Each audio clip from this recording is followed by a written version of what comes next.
Just like people and businesses, governments are in direct competition with other governments. National governments compete with other national governments. States compete with other states. Even county governments try to steal businesses, workers, and consumer spending from other counties. To give just a few local examples, Texas tries to lure businesses and workers from California. Wisconsin does the same with Illinois. Missouri with Kansas, Kansas with Missouri, and the list goes on. In this episode, we'll explore the issue of government competition, focusing on how governments compete and the consequences of that competition. Governments compete over mobile resources and activities because these are the things that can be lured across borders.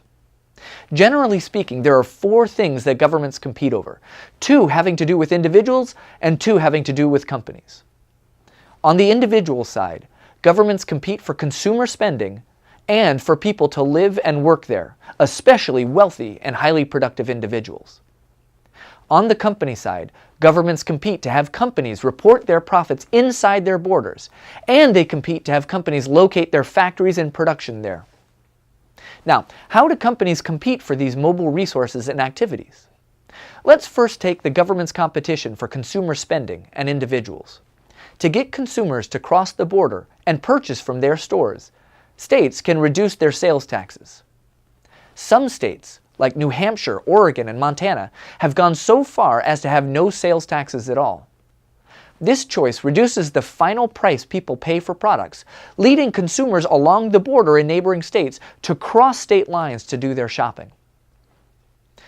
To attract more and higher income residents, states can reduce their income taxes. This choice raises people's after-tax incomes, making jobs in the state more lucrative than jobs outside. Florida and Texas are particularly notable for this because they charge no income tax at all. Studies that have looked into these 2 types of government competition have found that neither is that important for real-world economies. And you can see why. Going across state or national lines to shop is largely impractical, except for those living nearest the border. This limits the effectiveness of government competition using sales taxes as the policy tool. Also, the competition for more and higher income residents is not overly impactful because individuals base their residence decisions on a lot more than income taxes. Jobs, schools, housing, friends and family, all of these help tie individuals to their home locations and undermine the impact of tax competition for people. One possible exception to this is for highly skilled professionals. Top scientists, for example, have been shown to be somewhat responsive to tax rates, with a 1 percentage point reduction in their personal income tax rate leading to a net inflow of a few more top scientists each year. Small, but not nothing. But the more important incentives, the ones that governments are much more concerned about, are those focused on companies. Governments are in a tense struggle to get companies to report their book profits inside their borders and to locate their production and factories there as well. The easiest to understand is the competition for a company's book profits. Companies, and in particular larger multinational companies, can take strategic actions that allow them to report that their profits are made in almost any location they want. This ability means that regardless of where the companies hire workers or produce their goods and services, the companies are looking to report that their profits are made in jurisdictions with low corporate income taxes. Take, for example, Caterpillar, the U.S. company that makes construction equipment. The U.S. government claims that Caterpillar, quote, shifted 85% or more of its profits from the U.S. to Switzerland. That's from a country with a headline corporate tax rate of 35% to a country that had an effective corporate tax rate of between 4 and 6%. This profit shifting occurred, quote, without making any real changes in its business operations. It continued to manage and lead the parts business from the United States, end quote. Now, because companies are able to report that their profits are made pretty much anywhere, governments must scramble to entice companies into reporting their profits there. The reason is that the governments would then receive whatever corporate tax revenues generated, tax revenue that should rightfully have gone to a different jurisdiction. So, to attract these book profits and the resulting corporate tax revenue, governments have to commit to taking very little from the company in taxes. They do this by having very low corporate tax rates. And this is exactly what we see from governments around the world. Over the past 35 years or so, countries have aggressively cut their corporate tax rates. During that same period, the global average statutory corporate tax rate was cut by more than half, from 49% to 24%. In fact, just a few months ago, Donald Trump continued this pattern by signing into law a bill that cut the U.S.'s corporate tax rate from 35% to 21%. This is the biggest tax cuts and reform in the history of our country. But the real aggressive competition for book profits occurs in tax havens, countries like Bermuda, Ireland, and Luxembourg that have very low or no corporate taxes. These tax havens have been incredibly successful at attracting companies to report their profits there, profits that were, in all but name, generated elsewhere. Recent estimates suggest that almost 40% of multinational profits were artificially shifted to tax havens in 2015. As just one specific example of the use of these tax havens, Bloomberg reported that Alphabet, the parent company of Google, saved billions of dollars in taxes by shifting its profits to Bermuda, a country where it owns little more than a mailbox.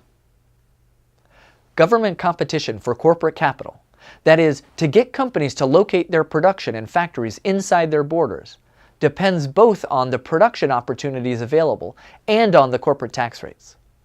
Specifically, companies invest in places that generate high after-tax returns. Governments can boost these after-tax returns by either reducing their corporate tax rates or by introducing loopholes, deductions, and exemptions. Studies show that these government actions do indeed boost corporate investment, with a 1-point fall in the corporate tax rate increasing the inflow of foreign direct investment by about 2%.